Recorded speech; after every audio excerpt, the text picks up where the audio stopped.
Suid-Afrika se eiendomsreguleerder sê, doen BEE of sluit jou besigheid.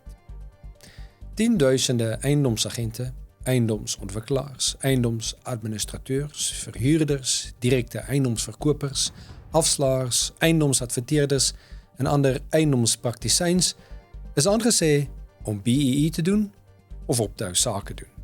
Op 13 Maart 2024 het die eiendomspraktisyns regulerende owerheid, die PPRA, aangekondig dat hy beplan om te weier om getrouheidsfondssertifikate uit te reik of te hernie aan besighede met minder as 40 punte op 'n BEE telkaart.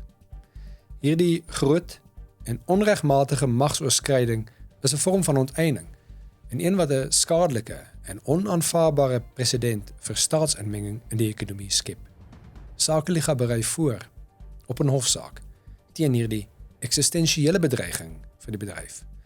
Ons benodig inligting en finansiële ondersteuning van rolspelers in die bedryf om 'n so omvattend en suksesvolle saak as moontlik te bring.